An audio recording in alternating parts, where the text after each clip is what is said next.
pleasure to be here at UCD, and it's great to be here with this man beside me. It's a bit like being in the House of Commons, you know. So I refer to as the Right Honourable Gentleman to my right here. But anyway, no, it's we've been playing together. I'm just thinking it's about 46 years now. We've been playing music together, and it's a long time. And over that period, you do get to know people. At least you think you do. And you kind of know aspects of them from playing and from travelling, and you kind of get to know them. But there's also other elements to their personality that you don't kind of know. And I'm kind of hoping that this afternoon I might start learning a few things as well as everybody else here, and that get Dónal to sort of share his kind of thoughts and just to find out more about him, you know, because I'm as curious as anybody else here as to kind of what kind of so am I. Yes. So I'm going to start with you. Your parents, you're on both sides, are from Ulster for a start. That's right, your mother is from Ranafast, and the dad is from Fermanagh. Now, I think the Donegal element of it is reasonably well known. The Fermanagh element of it is the bit that interests me immediately. Okay. So would you maybe say something about that? Well, I think that I didn't have that much experience of Fermanagh and Enniskillen, yes. Apart from visits that we made every year on our way to Donegal for the summer holidays, and one or two other visits apart from that. But I knew my father's family. I got to know them fairly well, and they had a particular character to them, and I'm sure it was born of being Catholic in a town that was quite divided on religious grounds, and you know, the whole sectarian thing was really strong there. So it kind of added a very kind of, what would you say, harsh dimension to life, and I'm sure my father experienced that growing up, you know. Yeah. Did he ever speak about that to you? Well, I remember him reminiscing about. Well, yeah, he did. He was talking about the difficulties of getting a job in Enniskillen, any kind of what would you say, apart from menial work, anything else required swearing allegiance to the Queen, and that was in effect renouncing your religion, because she was the head of the Protestant Church. So that was a sort of that was a barrier for a lot of people. They just couldn't do it, you know. So it restricted a lot of people's lives. So I'm sure a lot of people moved out. Okay. And my father, he came to UCD, and he became an engineer, and then after that he worked in the ESB, and then in a distillery in Tullamore, and then in Bordemona in Newbridge. And that's how I ended up in Newbridge. Okay. So, yeah. And would you say it had a big effect on your father, on his whole outlook? I think my father, he was very discreet about his political views. Yes. He didn't indoctrinate us. He made a point of it, so we wouldn't have even known who he was voting for. Right. But I think he was a very strong Republican behind it all. Okay. You know. Good. And tell me then about your mother. Well, my mother, Mary Vaggy Foddy Elamirua Ned Jack, was her name. Yeah. She grew up in Ranafast in Donegal, Ranafarshire, and she didn't learn English till she was about 14. So for the rest of her life, she thought in Irish and spoke in English. And when she was agitated or surprised, she changed straight away into Irish, speaking Irish. So it was just the way she was. But yeah, she was very. She had the character, and she inherited the character of the people of Ranafast, and it was very alive in her. Yeah. How would you kind of categorise that? Well, difficult enough, really. It's just the nature of the place. Ranafast was, well, in Shosha McReana's words, was on Balia Esqueli in Éireann, and Nach is Fuja, what did he say? Idir Ga Huan, and Nach is Fuja on London, agus on Norman. It was the place in Ireland that was furthest from London or the continent. And like, that's absolutely right. And it was why journeying there when I was a child took so long. We'd set out from Tullamore in what was a fairly rickety car at the time, and it took up to 16 hours to get to Ranafast. So remember, the roads were really bad up there at the time. So it was very remote. So I think my mother had a very sort of direct connection with the old way of life. You know, like in my early childhood, I remember in my grandparents' place, there was no electricity, no running water, outside toilet, all that. And we drew water from the lake, which was beautiful water, actually. It was very nice and very, very clean, I think. But it was the old way of life. People going around with lamps at night. And how did they meet? My father went to Ranafast to learn Irish. As far as I know, that was it. And the old story. The old story, and then yes. That's it. And then he became very, very good at Irish. Yes. So that was it. He passed the test. Yeah, he did. Yeah. And then it was Tullamore after that. Tullamore after that. Yeah. And because people associate you with Newbridge, but there is this Tullamore element as well. Yeah. So how long were you in Tullamore for? I was born there and was there until we moved to Newbridge when I was 5 years old. Okay. So the lovely thing about that is that I have a sort of, it's like a little separate scrapbook of memories of growing up in Tullamore, of being tiny. And the rest, like as soon as you got to Newbridge, that has become a sort of a seamless blur. My famously good memory can't separate one thing from another, but the Tullamore aspect of it is clear and separate, and I have very happy memories of Tullamore. And how many was there in the family? Where do you come in your family? I come in the middle. I have 4 older siblings and 4 younger siblings, so I'm in the middle. And I think because of that I was able to escape unnoticed, so I could sort of slip away after school and stuff like that, and my parents wouldn't miss me. There were other people around, so I'd be out rambling through the fields and up and down the hills and down at the river and wherever. Okay. Yeah. And was there any music around you in Tullamore, or were you aware of it? There was some, but there wasn't a what would you say, a strong emphasis on it, really. My father listened to the radio quite a lot, listened to classical music. My mother had a fiddle, which I don't remember her ever playing, because I think it was actually demolished before I was able to walk. You know. But do you think did she play a tune on the fiddle? Did she? I think she did. Okay. Yeah. I didn't know that. Yeah.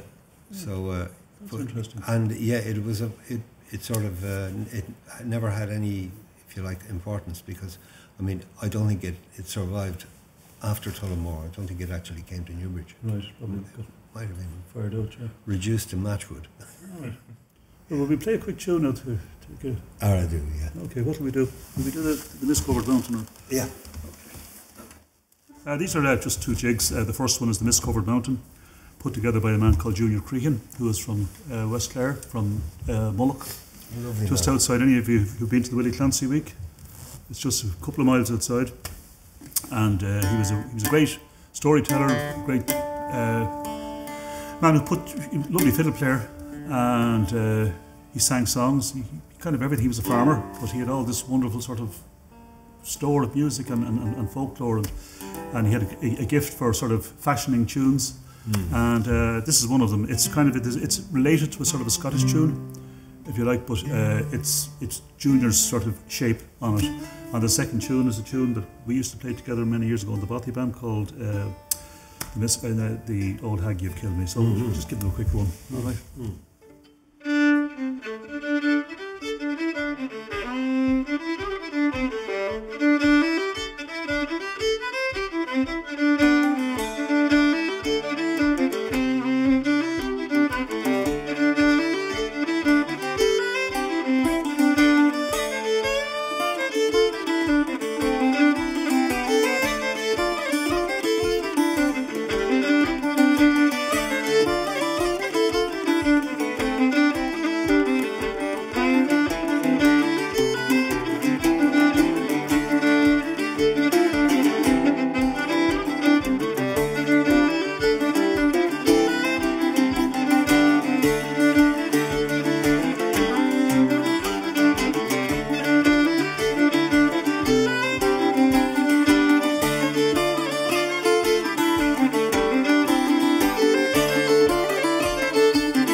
So we go to Newbridge now, and keep talking. Yeah, tell us. No, just so where did you go to primary school? Well, first of all, in the Curragh, and that's the Curragh military camp. Not the internment camp, I hope. What was the internment camp? But yeah, and the reason was that my parents, they both played bridge, and they met two of the teachers from the Curragh school. And this would have been really probably during the summer when we moved to Newbridge, and both teachers suggested, "Oh yeah, send them to the Curragh. We'll look after them." and they did, which was an interesting experience in itself. Although going to school in the Curragh meant getting up in the morning and catching a bus out of Newbridge, because it was what I suppose 3 miles Yes. or 5 kilometres away, and it also meant for Frank and myself, I didn't realise it until recently, that we were kind of really cut off from our contemporaries in Newbridge at the time. So we didn't, and we were living on the edge of the town as well. So we were kind of separate from the gangs of kids up the town, and it took us a long time to get to know people. But anyway, we were in the chorus school for 3 years, and then moved to the primary school, Patrician Brothers Primary School in Newbridge. Okay. And that was... Is that Newbridge College you're talking about? No, Patrician Brothers. Okay. And did my primary cert there. Yeah. So, and after that went to Newbridge College, where I really got off on the wrong foot, was kind of out of step for the 3 years that I was there, and eventually with a great sigh of relief, I was moved by my father to the Patrician Brothers Secondary School. It was a brand new secondary school that had just started up the year before I started in secondary. So I was I joined the second class going through the school for the first time, and there was a brilliant atmosphere in it, and it kind of turned everything round for me. You spoke about a particular brother to me. Yeah. And you said he kind of saved you.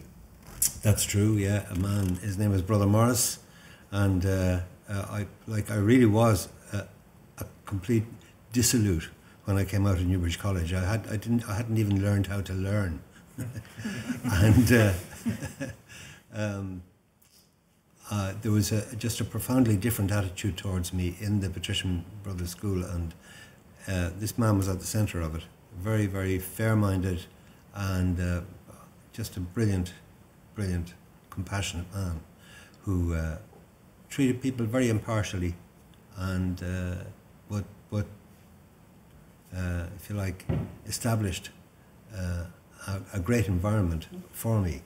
There was no art teacher in the school, but he set me up in the science laboratory with things to do, paintings to copy, and get on it. I did my intermediate cert that year, and that was my highest mark. And and I got honours. I was absolutely a total failure in the Dominican college, but I got honours in the inter. And the interesting, just to go back to Newbridge College, I mean, was it just the ethos of the school that didn't suit you? That was part of it anyway. Yeah, I think I was very uncomfortable there. There was hierarchy, and there was snobbery, and there were things that really that kind of rubbed me up the wrong way. Okay. So I suppose I rejected it. Yeah. And then tell me about the music. Like, where does the music start to emerge? Well, there was one priest in Newbridge College. It was Father Flanagan. He was a highly talented man. He was a great artist. He was a sculptor, painter, and he taught music. And he recognised that I was musical, and he encouraged me. And it actually helped an awful lot, because it became the thing that I liked most about being there in the college. So that's kind of kicked things off in a way. Okay. Yeah. And how did you then start into the music? Like, obviously there was a piano at home, or? Yep, there was piano at home. Piano was very popular around that time. Yes. And my sisters were learning their grades. Well, I should say that when we moved to Newbridge first, when I was 5, there was a friend of my parents, a man who worked in Bordenmona with my father. His wife was a pianist, and she agreed to teach us all piano. So 3 of my sisters and my brother Frank and I began lessons with her and I was the youngest, and the least, what would you say, the least attentive. Yes. So yeah, I'd be looking out the window more than anything else, and so she had very little patience with me. So it became a chore. Yes. I did learn a lot from those lessons, but I only lasted 6 months, and then I succeeded in persuading my parents to let me stop. So I stopped, and I didn't get interested again in playing until I was about 11 or 12, and then it was from hearing my sisters playing very lovely pieces that they were doing for their grades. So I used to try to find what those pieces were on the piano and play them.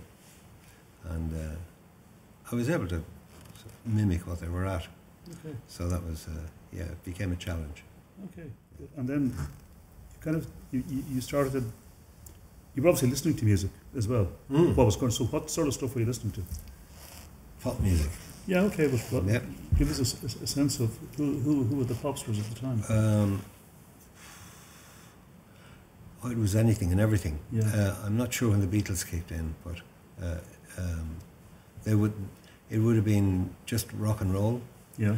And just pop music on the radio, but it actually the singles at the time. It was a lot wider and a lot more varied in genres of music then than in recent years. So there was a lot of jazz, and every now and again you get a really beautiful piece of jazz music. It could be Ella Fitzgerald singing, or it could be Stan Getz or whatever. And these were the things that really interested me. Because I remember a lot of those pieces of music, and they were very mysterious, because they were a lot more complex than the pop stuff. But it all, I suppose, started to kick in when a schoolmate suggested starting a band, and at this stage, this would have been the year after my intercert. So I would have been 15, and so we started a pop band, which was 3 guitars and drums. I was the drummer, and I had this rickety old drum kit, but it was kind of good. It was good practice. I got both my feet and both my hands going at the same time. Okay. Yeah. And we made a very cheerful racket in the garage at home. Very good. And then you did the leaving, but so you had music on one side, but the art was on the other side. And at this stage, I'm feeling the art is starting to prevail, is it? Yeah. Well, you're right. It was the most obvious thing to do when I did my leaving. So I got into the NCAD, right, and there I remained for 5 years, and that was a brilliant time. It was great because one thing complemented the other. I pursued music anyway, as if art didn't exist, and but one thing did stimulate the other. Okay. And I still find parallels between visuals and music these days. And so, in the art college, you were very kind of drawn towards designing jewellery and things like that, were you? I ended up, if you like, at the end of my time in college, there was a student strike, and we occupied the building, wouldn't let the teachers in, and barricaded the sort of back half of the college, the premises, which was in behind the National Library, between the National Library and and Leinster House, right, in there at that time. And so it was the part that was that we occupied was actually the crafts department. It was like silk screen, textile printing, sculpture, pottery, and metalwork. And I was particularly interested in metalwork. So we could essentially do anything we wanted. So I spent my time making things in metalwork. And I learned how to solder, and I also began to miniaturize. So it very naturally led to making jewellery. Okay. So that when I left college, a friend of mine and myself, Vincent Brown and myself, he's a sculptor, we set up a jewellery workshop between us, and made and sold jewellery for about 2 years. Yeah. But the music was running parallel to this as well, was it? It was indeed. Yeah. And what sort of, how were you engaging with music while this was happening? Well, I was right through art college, I suppose halfway through art college. A group called Emmett Spiceland came together, and that was an amalgamation of two groups called the Emmett Folk and the Spiceland Folk, and we kind of took it quite seriously, because the two brothers who I played with, who comprised the Spiceland Folk, were very serious about what they were doing. They were already professional to all intents and purposes. They had moved with their family from Sheffield a year or two before that, and so it became like an operation, quite a serious operation. So, and then we began to pay a lot more attention to the way we dressed, what kind of hairstyles we had, and we turned into a boy band. And, but the original boy band, actually, when you think about it. Right, yeah, we were there first.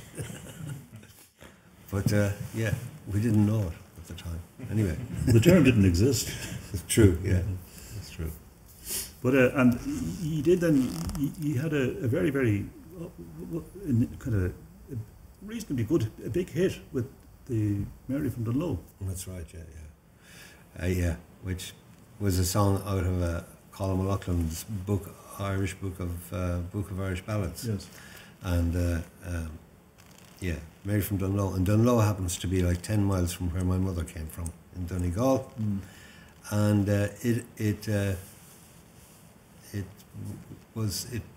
what would you say, precipitated the Mary from Dunlow Festival, which challenged the Rose of Tralee Festival. Yes. and it lasted quite a long time. And you also recorded in Irish. That's right. Yes, you did Bothy Band. We did. And that was because Gaelin was actually very dynamic and very progressive at the time, yes. You could say.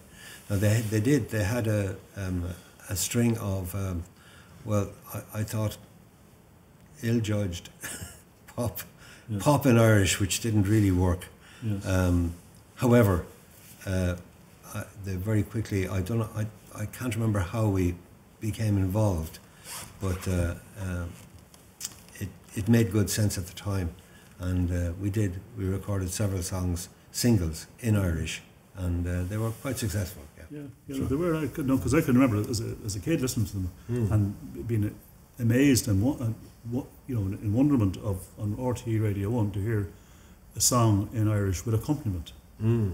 Because the way I was brought up, it was pretty straightforward. It was unaccompanied channel singing and all that sort of thing. And so to hear Bothy Band and it was a simple song I'd learned that in Manifest myself at the college. That's right, yeah. And to hear it in a kind of a context like that was really kind of made you kind of feel reasonably good about it. Yeah. That you weren't sort of living in a sort of a kind of, you weren't always on the margins, And of course later on then, like Scarab Bray and bands like that then took to the notion of using Irish songs in accompaniment and things like that, Yes. So it probably kind of gave rise to that sort of thing.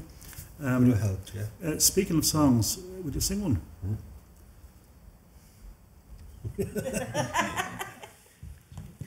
Why don't you do Shoe when you Google? Oh, okay.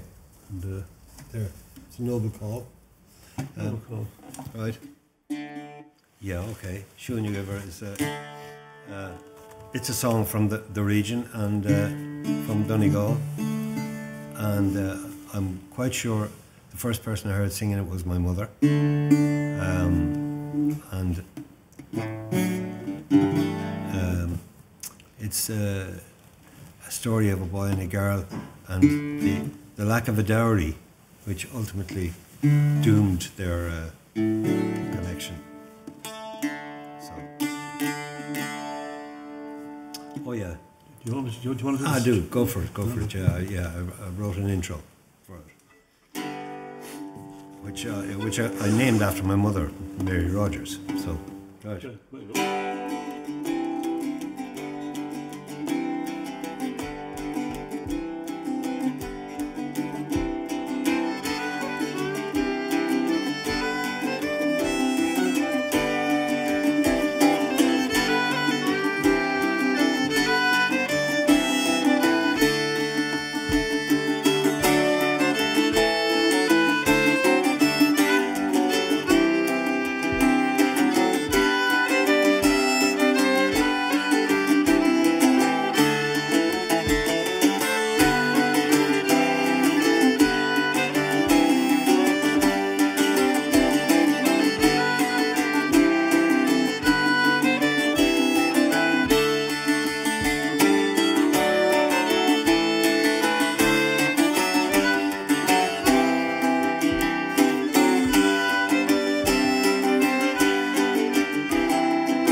you. Thank you, Buddy. Yeah. So after Emmett Spiceland, you were kind of dabbling about. You were playing on the kind of the scene around Dublin, weren't you, at that stage? Like, Absolutely. You're pretty active. Yeah. And that then started to bring you into contact with other musicians who were functioning. True. So, well, I'd become interested in recording. I had the opportunity to record in studios at the time, and I was very curious about the possibilities of what you could do with music in the studio, even though you can do an awful lot more these days. Back then it sort of went straight onto tape, but it was like what you could do to change the sound on its way there, or sometimes mixing it afterwards. Okay. So that really interested me. So I drifted towards production. Okay. Yeah. But you were also you were performing in in the folk clubs. There was a pretty kind of a good folk club scene in Dublin at that time. There was an amazing scene. It's pity it's not around these days. Yes. Because it was a great stamping ground for lots of people, it was purely for music, because I don't think any of them had. They weren't pubs as such. That was a whole other scene, like music in pubs. But the folk clubs were for the music, and you could usually get, there'd be a break and you'd have tea or whatever, sometimes soup. But it was brilliant, because it was very, it was clear-headed by comparison, And who were the people, who would you have been playing with in those times? Well, trying to think now. Somebody mentioned Dennis McGrath. Yes, we were talking about Dennis last week, yes. Yeah. And I had forgotten him for years, but he was a regular performer. Al O'Donnell? Al O'Donnell was another one, yeah. He was a lovely singer. Yes. And eventually I met Andy Irvine, and that was a kind of a different. We began to sort of work out arrangements. He played mostly mandolin at the time. I played guitar until I found a bouzouki in his apartment. Tell us about that. And we went back to his place one afternoon, and he had a whole pile of instruments that he brought back from Eastern Europe and from Macedonia and from wherever, Yugoslavia, and I suppose he picked them up here and there as well, but he really did. He had like all kinds of stuff. And I noticed one which I kind of pulled out and discovered it was a Greek bouzouki. Yes. And I took to it instantly. I loved its sound, and played it I played it until Andy more or less put me out of the house. Told me to take it home with me. Okay. And in fact gave it to me, which was very nice of him. And so that was kind of a seminal moment, isn't it? It was too, yeah. There's no doubt about it. So because I didn't stop playing the guitar, but my attention went completely to the bouzouki. I modified it straight away when I switched the strings on it. It was right-handed when I picked it up first, and I reversed it, but I replaced the octave strings with unison strings like this one here, and it changed the character of it and gave it quite a much more solid character. So what possibilities did you see in the bouzouki that you hadn't maybe in the guitar? Like what was setting off the lights? I didn't know why I liked it so much with traditional music, with tunes, but in fact it really had an advantage over the guitar, because the guitar has, like, every chord that you play on the guitar has thirds in it, and it tends to sort of tends to make the chord sort of opaque, whereas on the bouzouki it's just firsts and fifths, are really easy to find, and you can throw in the 7th or the 3rd or whatever with that, and it sort of adds the colour when you want it to be there.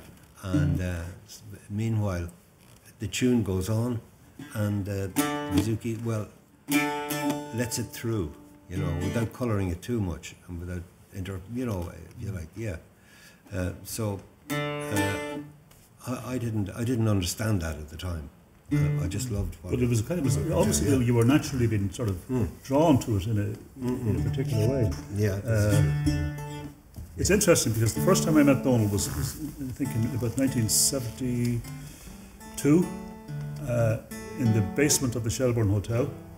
We were playing at a concert, and I was playing for dancers, and he was playing with Planxty, and I remember just warming up down in the basement, and this thing came in behind me. I didn't see him coming through the door, but he'd heard me playing the fiddle. He just came in and just started playing, and it was like, Jesus, what's going on here? You know, it's something I hadn't heard ever in my life, because I'd been used to other sort of kind of like the traditional sort of accompaniment that was around at the time, of which there was nothing wrong with, but I hadn't heard this, and I was immediately kind of like smitten with the notion of the kind of, as opposed to sort of the rhythmic, just sort of hitting chords like that, that this kind of more linear, almost counterpoint type of accompaniment, and I was completely smitten by it at the time. And it was again a kind of a big revelation to me, like that there was the possibilities of this, because when you're playing on a fiddle, you're just playing one line of music, and therefore, and the accompaniment traditionally was either a guitar hitting chords in a rhythmic sort of way, almost like Django Reinhardt type thing, or a piano vamping. So this was a whole new kind of world to me, you know. And so, did you take a kind of a particular view as to how you were going to go about this? Not exactly. I mean, I didn't. The whole thing was very subjective. Yes. But playing with Andy Irvine, he accompanied himself with sort of. He would play counter melody for his song, for the song he was singing, and he would build up if you like, a line. Yes. Along with the song. And when I played with him, I would find something to go with his line. Yes. So that the second harmony, sometimes it was quite a challenge. Yes. But I loved it. And, we just take a go, maybe, if we play the, say, Planxty Hewlett. Yes. Which is on the Planxty album. Yes. And just as an example, maybe, sure. of that sort of thing, right?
shop.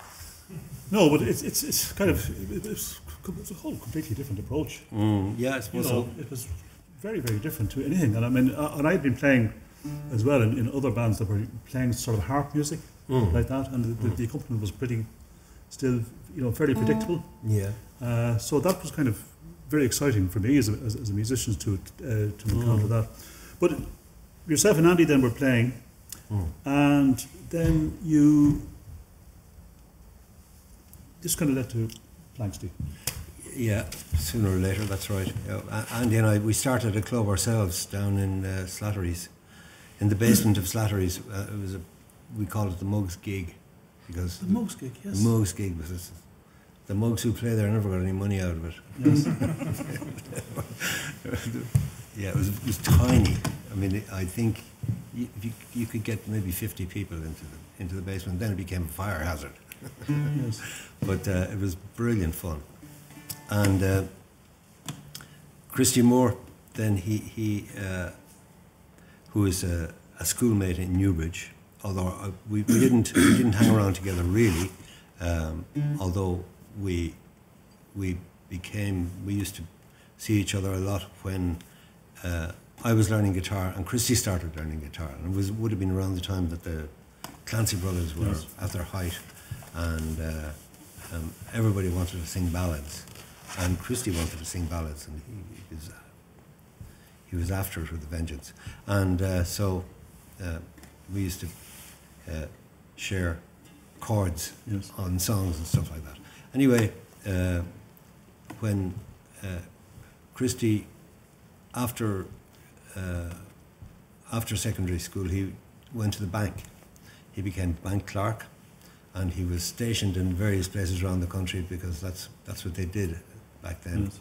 People got moved, transferred, whatever, and that was very good for him because he learnt local songs. Yes. Where he was, but he came back to Dublin anyway.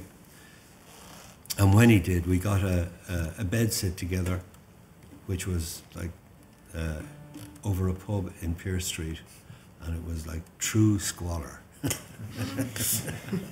But it was also brilliant fun. Yes. And we shared that bed sit for a year, and then there was a bank strike, and it looked like there was going to be no end to it, so Christy took off for England and became a professional folk singer, and actually honed his craft playing in the hundreds of clubs up and down the length of England and Scotland he was away for about 5 years. And when he came back to Ireland, it was to make a record. He'd already made an album that was a bit kind of hokey pokey over there, because there wasn't the same pool of, if you like, trad musicians. So it was drawn from the sort of, session musicians or classical players or whatever. Anyway, he wanted something a bit more authentic and earthy, I suppose. So he sought out Andy and myself and assembled a bunch of musicians, which included Liam O'Flynn, to record an album which eventually was named Prosperous, and that was really the forerunner to Planxty, I think. And I think Christy saw the possibility of a group first, and he went away again and came back, I think, within 6 months, and put it to us, the idea of forming a band. So we formed Planxty.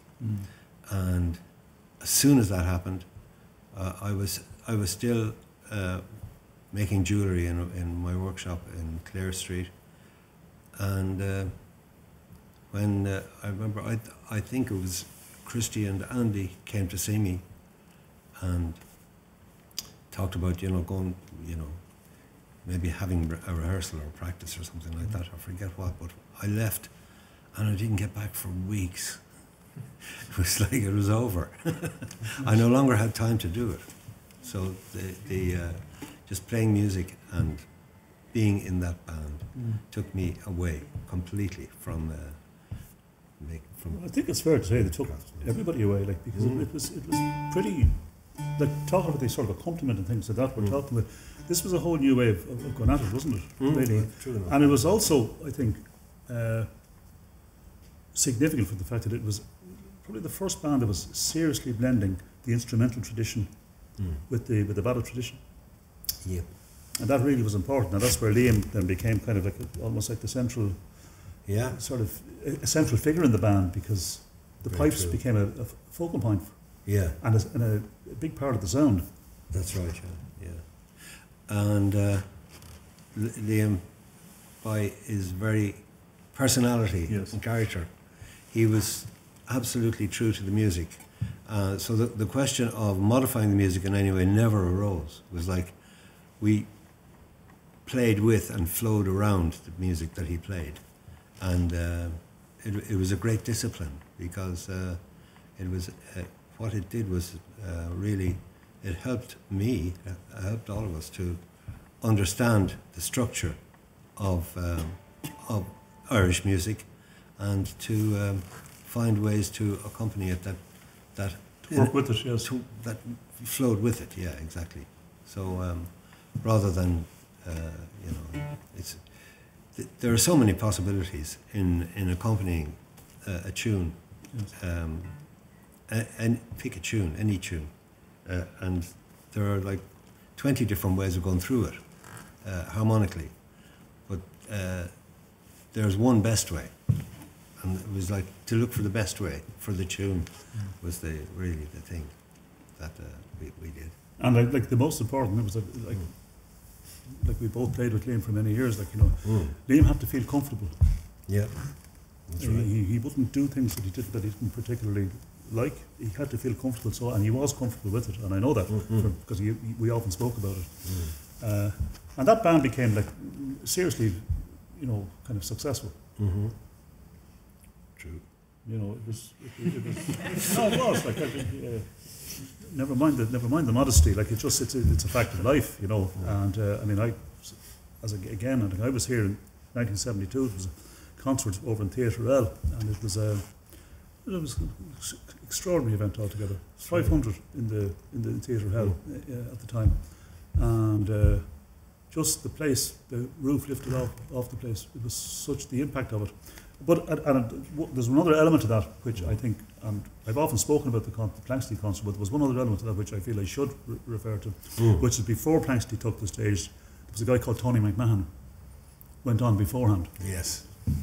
And he made sure there was plenty of electricity in the room by the time you guys got on, because solo instrumentalist, he went out there and he brought the house down. And I'm saying that because we lost Tony very recently.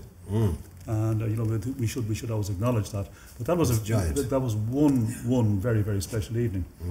And I can remember coming out of that place and feeling like, Jesus, that's our music up there. And it's like that was a big thing, because even at that stage, like when we were playing music in those days, you didn't kind of advertise it that you were playing traditional music. It wasn't kind of not in Dublin anyway. Yeah. And certainly not in the circles I was operating in at the time. So, but it was a great sort of validation of the music. Yeah. That it was that it was acceptable to a younger generation, and that they were taking it in. So. Yeah. In fact, in record shops, yes, there wasn't a sort of a traditional department. That's right. Yeah, in most record shops, it sort of went sort of country, rock, whatever, jazz. It was kind of like where Yes. Where did it go? It was a bit of a puzzle, and that like record companies had a problem with that as well. In like, it would be categorized, but how is it going to be categorized? So. But then you got itchy feet, didn't you? I did. You did. And you were heading towards a project with Sean Davey, I think. That's right. Bugle. Tell us, what was the idea behind Bugle? Paddy has total recall.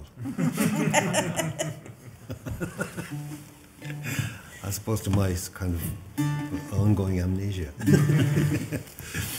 Well, yeah. Sean was, he was actually writing songs at the time. He had recorded an album, a lovely album. of stuff. It wasn't highly developed, but it was very promising. But he was writing brilliant songs, and I became quite obsessed and wanted to. I also got itchy feet.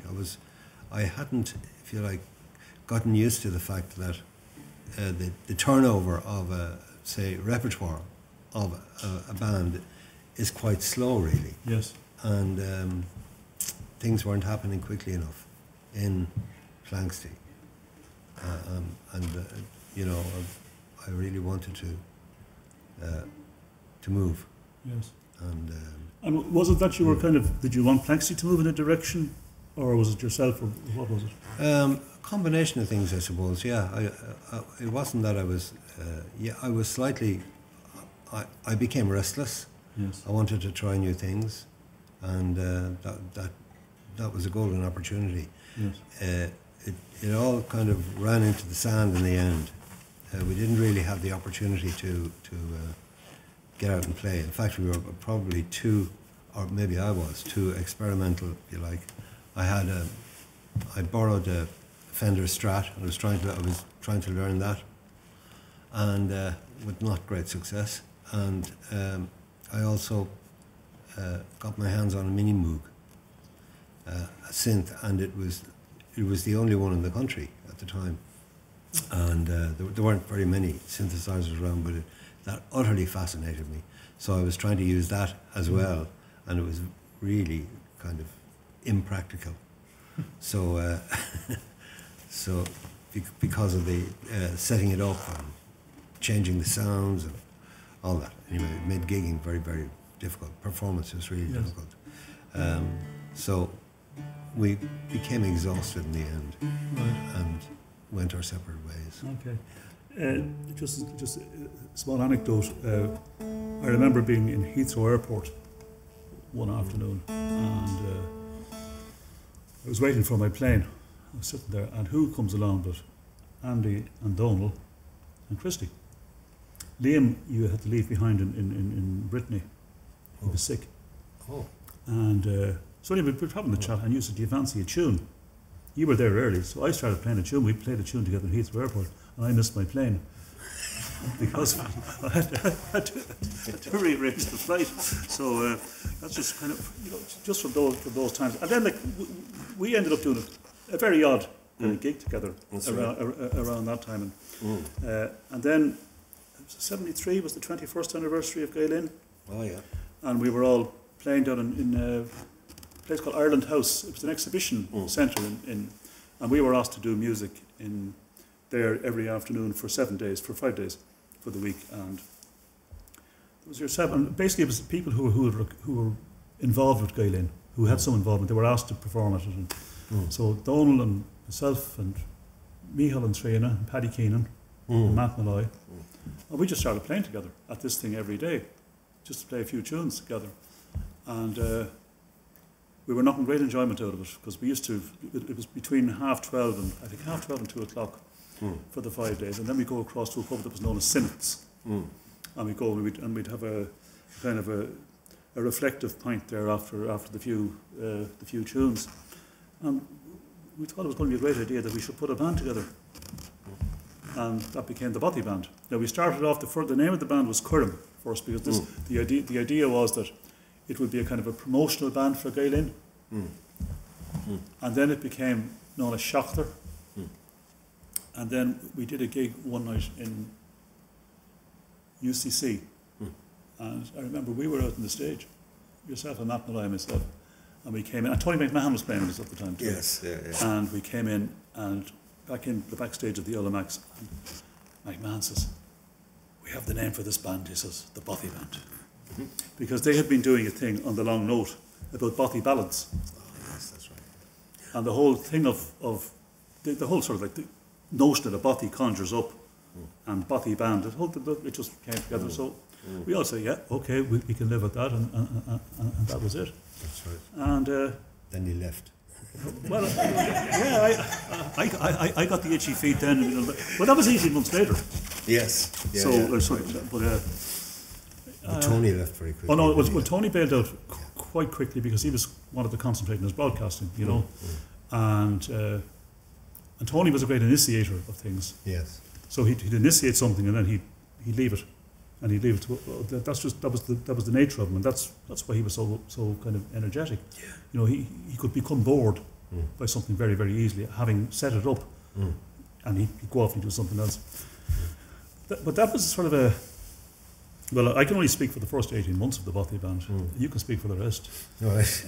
And it was sort of really, well, for me, the excitement of playing it, like the energy that we had at the time. It was about that, wasn't it? Yes. But it had other dimensions, like the fact that there was the three lads playing the tunes, and then there was this other dynamic thing that had kind of began to wrap itself around it. Yes. Yeah. Which was yourself, Micheál, and Triana. Yeah, it was a more, what would you say, efficient rhythm section. Yes. Accompanying the music, and there was more sort of rhythm in it. I mean, I'd say the music of Planxty was more transparent because of the sort of counter melody that Andy and I used to do for a lot of it. But with Micheál and Triana, Micheál would play rhythm on his guitar, which he had in dadgad tuning, which is about as near as you can get to a bouzouki on a guitar.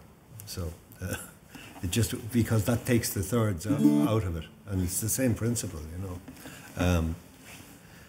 And then Triana was playing a clavinet, which had, you know, was actually electronic and amplified. So there was a sort of a bass end there, which was really sort of, that supported the music brilliantly.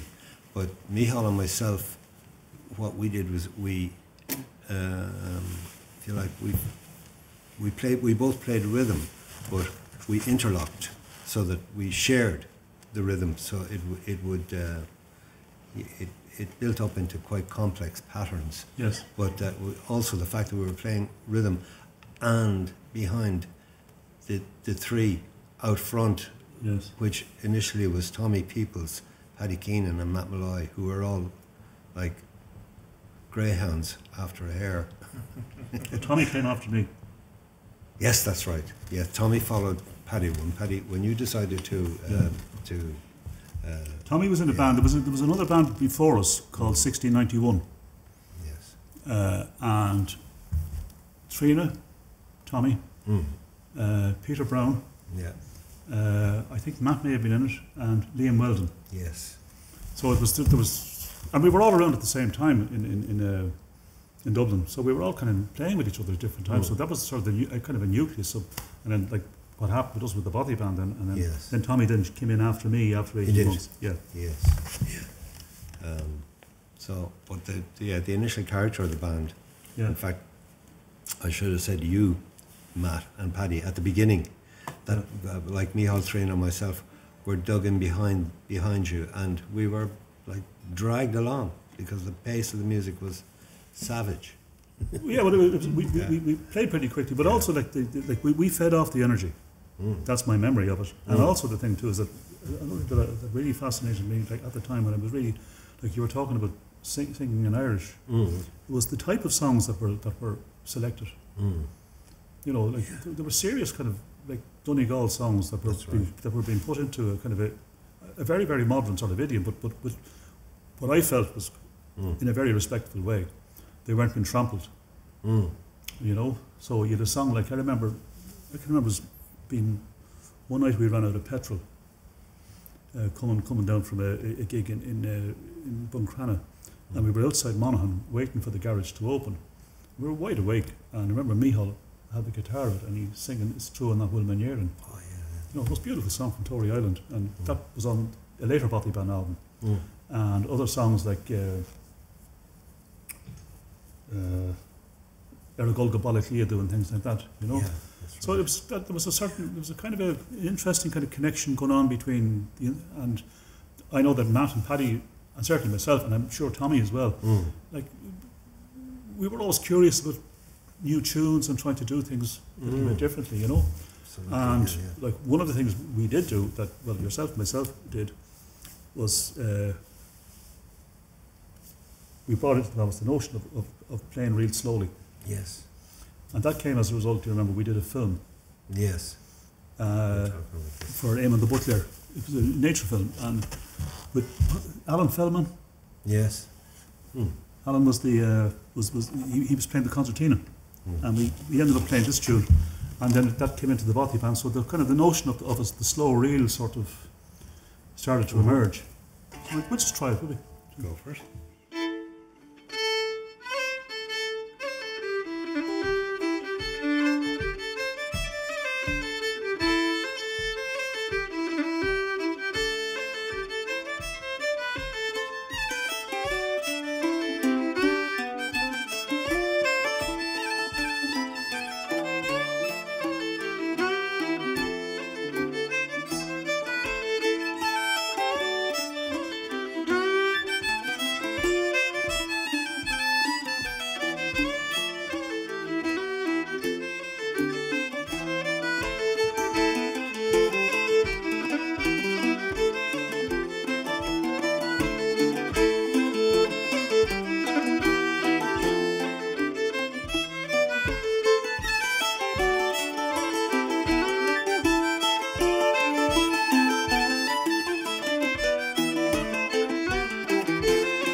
Well remembered, Paddy. Yeah.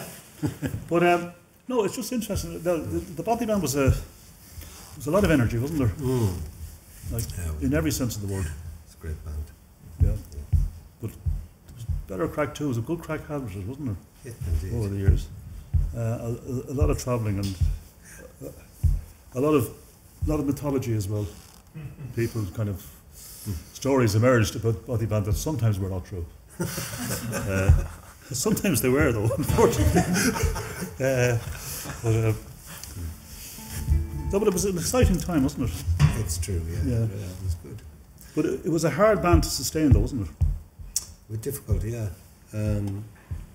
I'd say at the time we really felt that we were in competition with, well, pop music, popular music, disco music. Discos were spreading across the country slowly but surely, and they were taking over from venues, acoustic venues, places where we used to play, and they were easier to run than, you know, a band coming in with loads of gear and setting up and all that kind of stuff.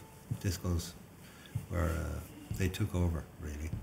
So traveling abroad, touring became important to sustain the band, you know, to keep it going. And I think that was very exhausting as well. And I think ultimately we needed, I suppose, imaginative management that could sustain this. Yes. But we didn't have it.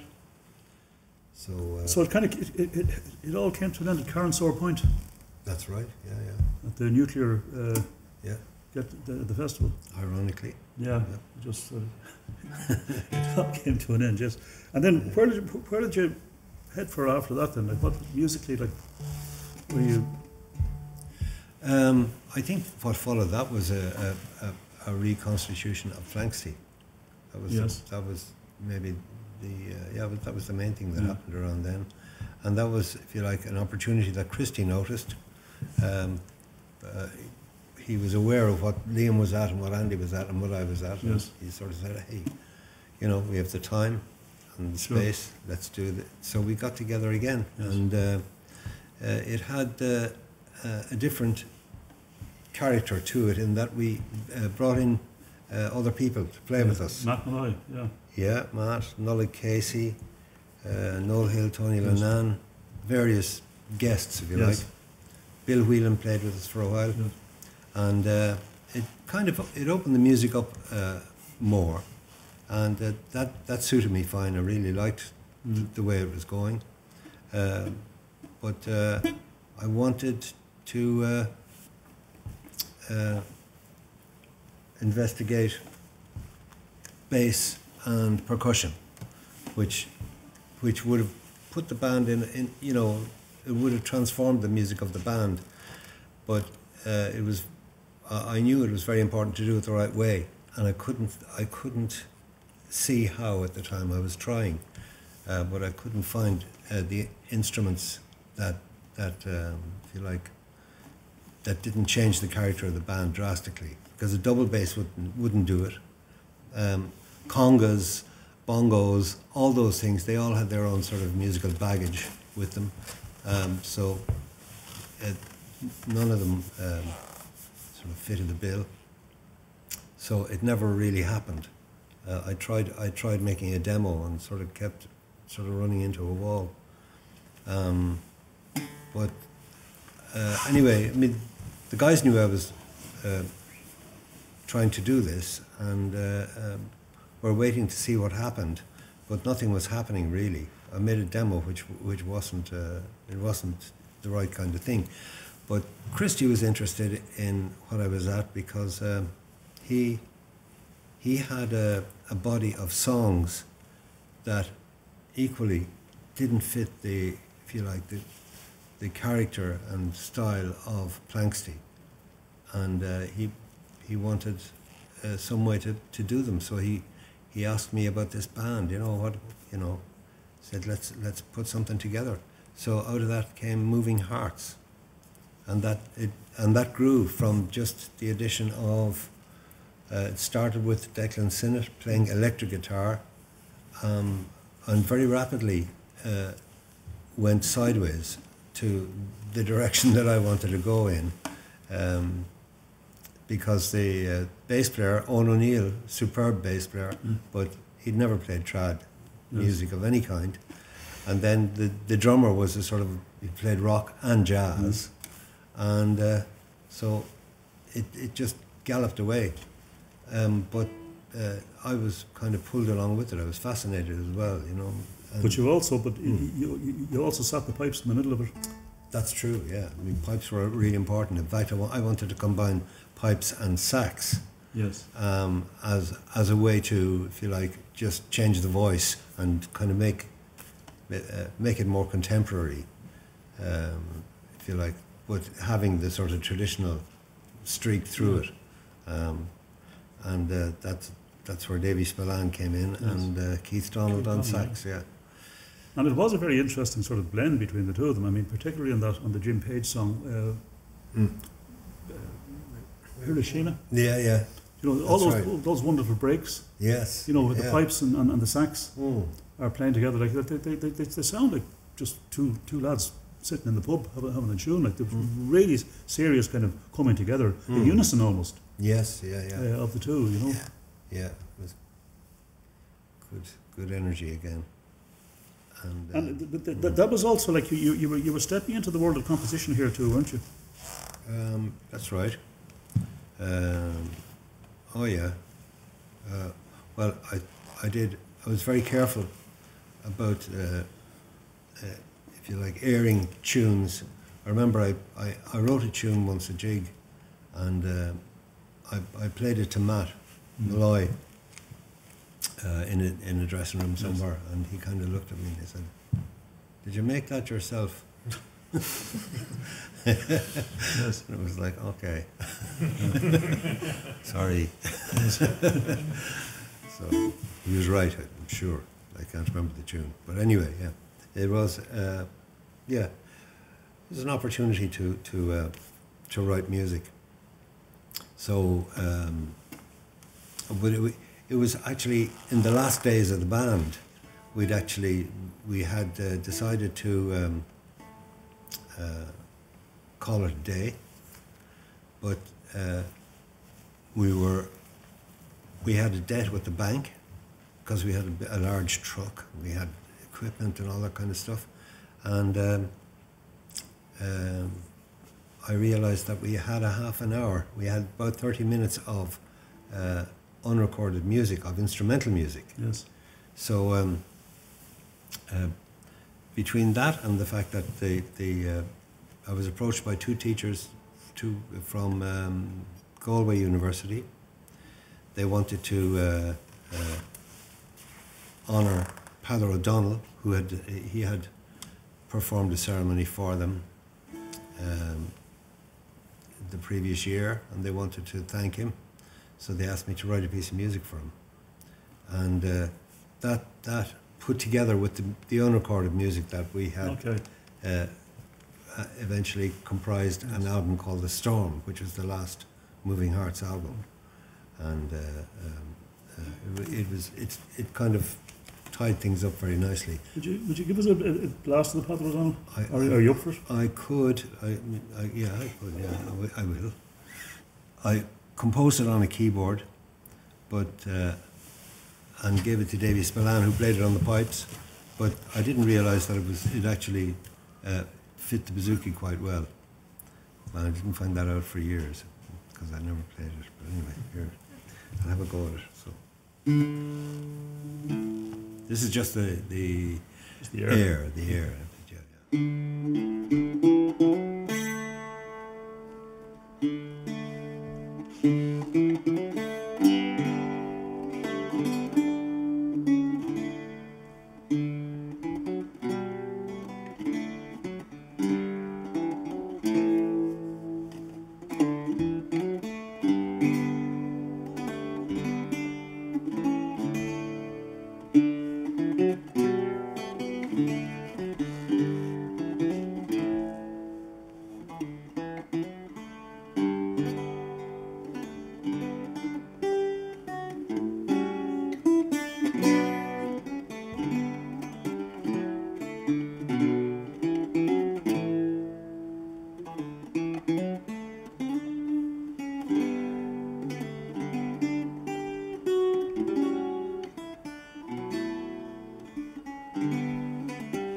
And you've taken that on to a whole new sort of territory, haven't you? The notion of composition, and through various commissions and things like that you've done over the years.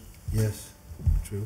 So where kind of is the balance between composition and the playing of the tunes and whatever? Like how active is the composition? Usually, I would say it's the context usually stimulates the notion of a new melody or whatever. Yeah. So it's in the context of playing that it comes about. So in the various ensembles with which I'm involved, every now and again, I suppose I'll come out with a piece of music. Yeah. And it's a way to keep things moving. Yeah. Okay. And one of the things, a lot about sometimes Dónal's tunes, they can have a few sly notes or a few sly beats here and there, in or out, depending on which way you're looking at it. Yeah. And sometimes they can catch you out quite a lot. And booby traps. The booby traps. And there's one that he's written recently called the Newbridge Jig. Mm-hmm. and we were just trying it before. This morning, it just came into my mind, and I'll have a go at it with you. But I'm not going to guarantee I'll be able to land the plane like properly, because it's just that this is kind of a strange. There's a strange few little hops in the second part of it, if I can remember it. Okay, here we go. Godspeed it all.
Yeah. So you've been, you're seriously active musically. I mean, how many ensembles are you in at the moment? How many bands are you in? Yeah. Yeah, well, that's... They are interesting projects. Yeah. Like you've a new one at the moment, the Atlantic Arc Orchestra. Yeah. Tell us about that. Well, it wasn't my brainchild. In fact, the idea was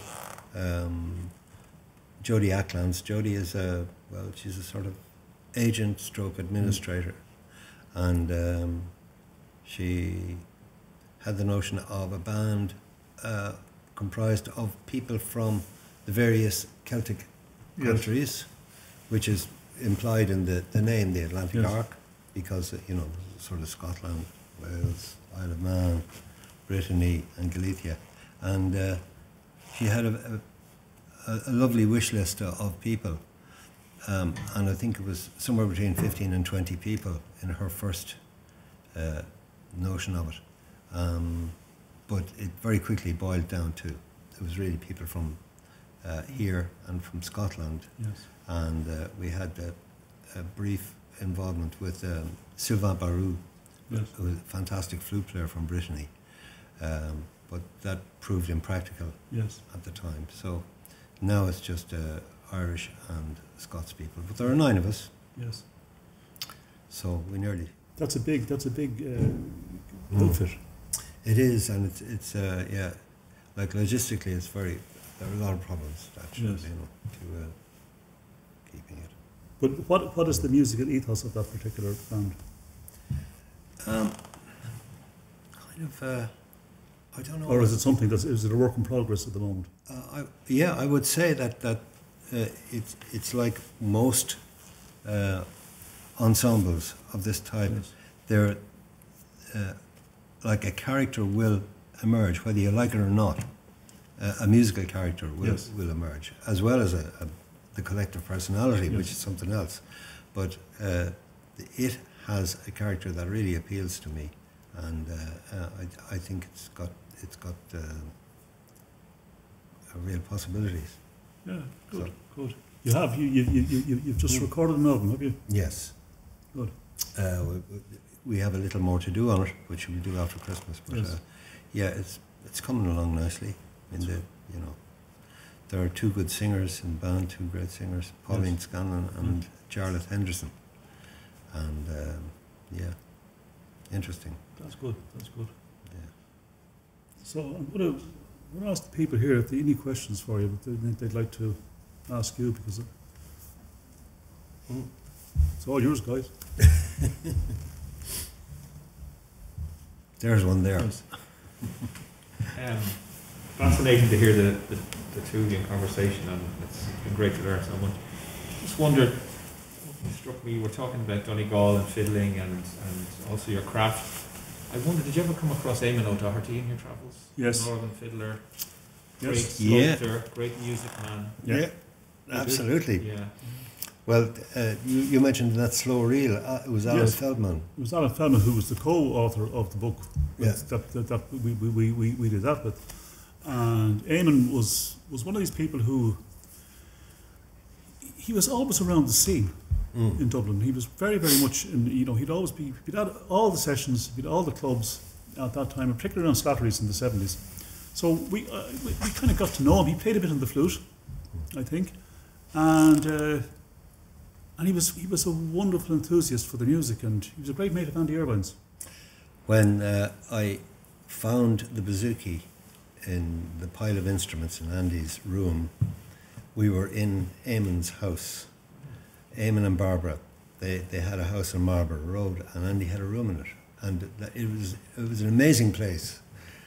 The door was permanently open, so you could ramble in any time.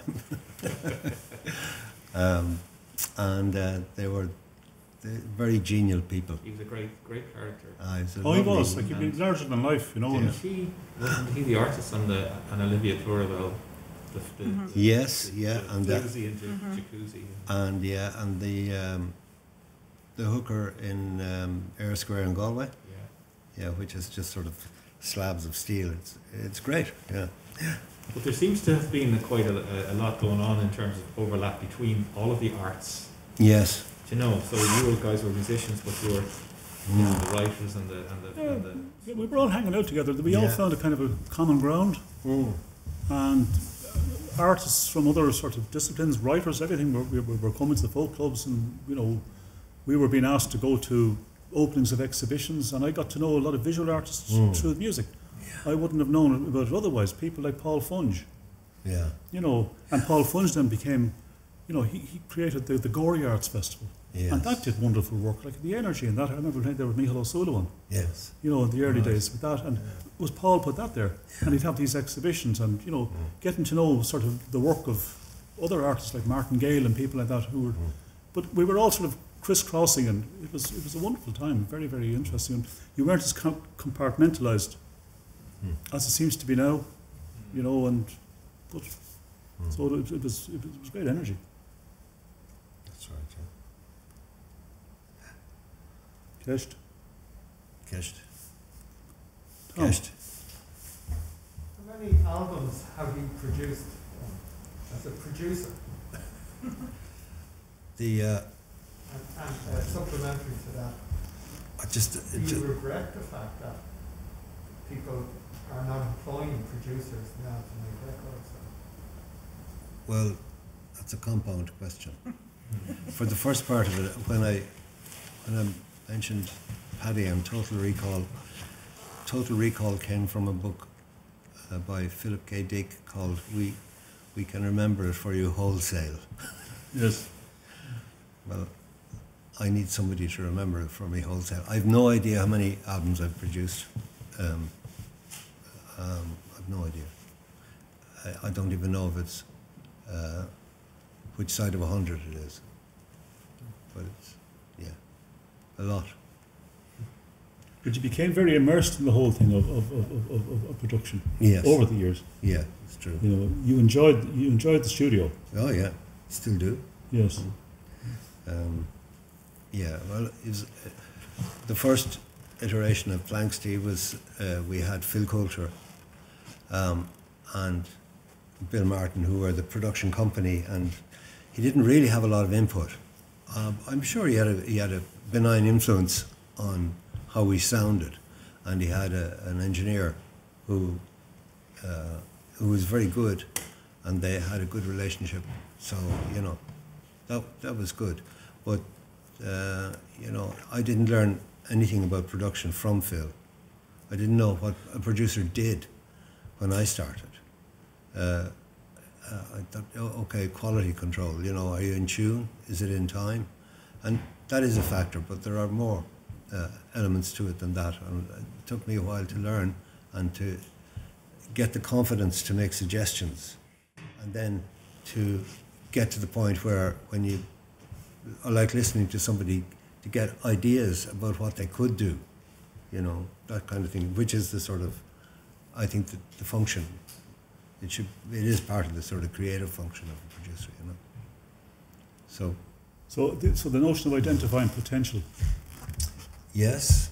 Within a song or within an artist. Yeah, that would be it. It's like to I suppose visualize the possibilities. Yeah.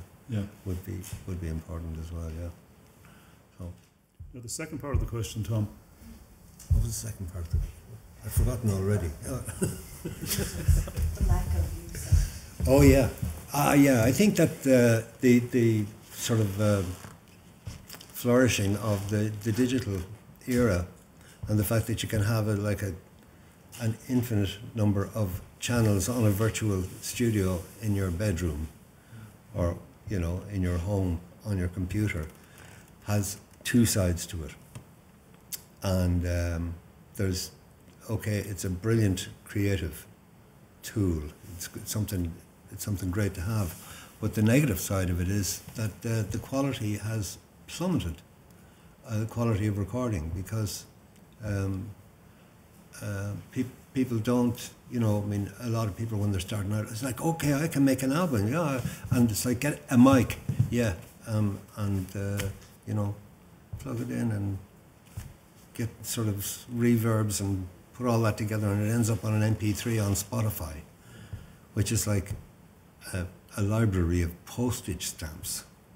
I mean, it's really, like the music just gets compressed, and I mean, if you can imagine, like say, you know, like a photograph in a newspaper, made up of dots. Well, I think it's a fair analogy. It's fair, you know, with what happens to music when it's heavily compressed. The dots get bigger, so you lose the detail. I mean, you get back from the bit, and yes, you can absolutely see the face, you know, but it has to be kind of at a distance. But if you enlarge it, if you make it bigger, it's kind of like, it all this sort of the makeup of it becomes, you know, you begin to realize how coarse it is, and you know, how crude compared to you know, a recording made in a dedicated room, which has a beautiful sound on great mics, and somebody who knows what they're doing, getting it recorded. So that side of it. I mean, okay, when people actually achieve prominence and fame and whatever from their work, it usually draws quality towards them. You know, when you get people like Adele or Lady Gaga, whoever, Yes. you know, usually they'll end up with, you know, like they'll have. But it's at the top end. It'll be the state of the art, yeah. But then there's a sea of stuff going on as well, and some of it is brilliant, but it's just really poorly recorded. And it's on Spotify. But Spotify. Don't mention Spotify. Well, it is, but it is an issue for musicians. Yep. And musicians, by the way, are contributing to it because they use Spotify, and It has this become is part of the problem with it. Like, It's the highway. yeah, Yeah.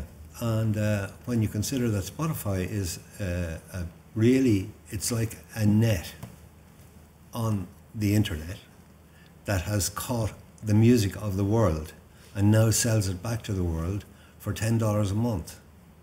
You can have any music you want, but the $10 never gets the well, hardly ever gets the musician. he's a musician. So He doesn't get it. Yeah, something has to be done about it because it's plain downright wrong. Let me put that more clearly. Anyway, yeah. It's daylight robbery. That's what it is. No doubt about it. Yeah, but the thing is that it's so pervasive and it's so universal that it's like, oh, that's the way it is. It shouldn't be that way. Because music is, you know, it's intellectual property. And one should, if it creates benefits, one should read them. Absolutely. Play another tune, quick. Well, I'll tell you what we'll do. We'll play a tune, and then I see there's a piper here, and we have a fiddle player here, Yeah. and we'll and anybody else who wants to play a tune with us, Yeah. please do.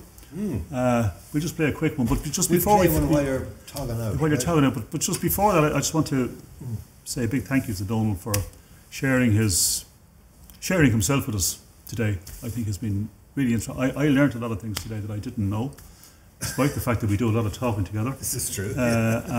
So thanks a lot for that, and thank you for coming. It's been a lovely afternoon, but we'll play a tune and then we'll have a tune together, okay? Well, I'd like to thank you, Paddy, for not asking any really hard questions. For dragging information out of me. So, thank you. What are you going to play? I don't know.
do we play?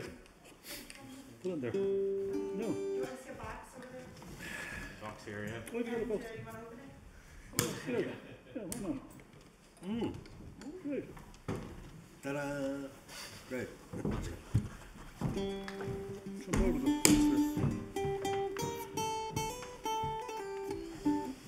Okay. What do we try?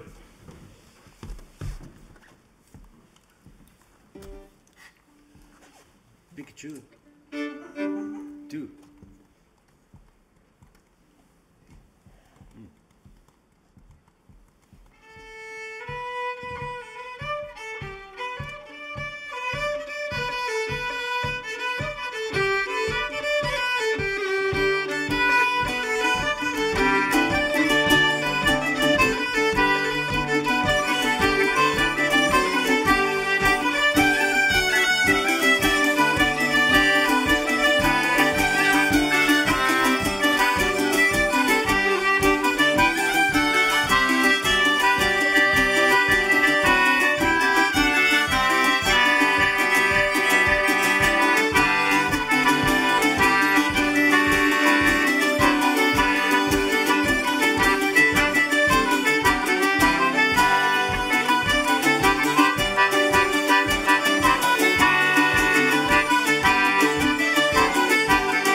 We're only getting going.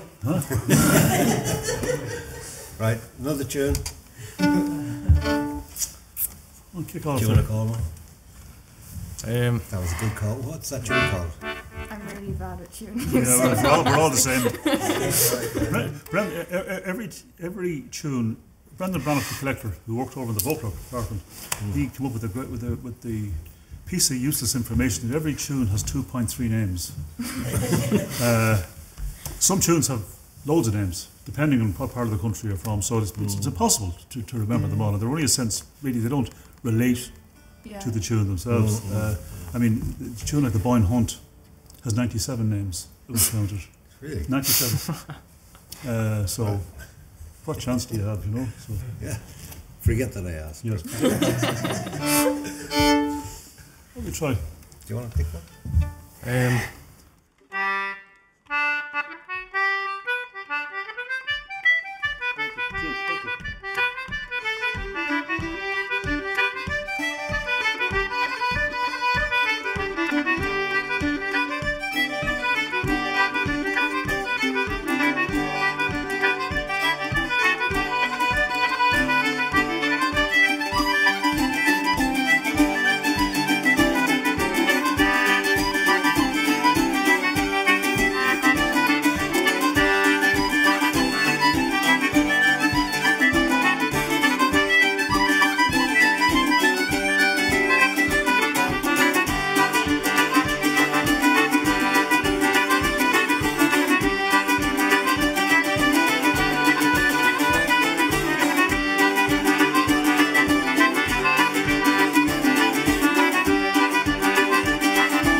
Just,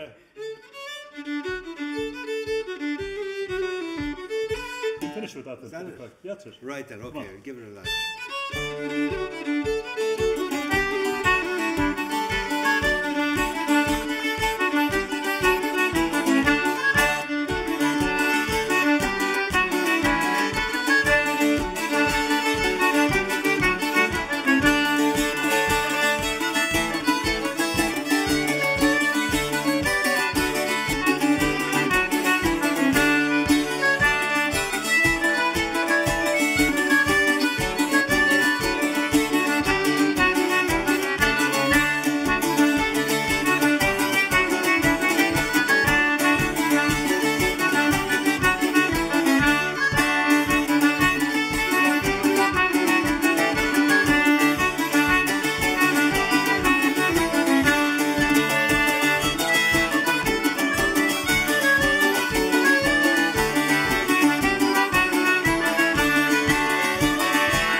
So, there you go. Thank you very much. Listen, thank you all so much. Thanks. Thanks, brilliant. Thank you.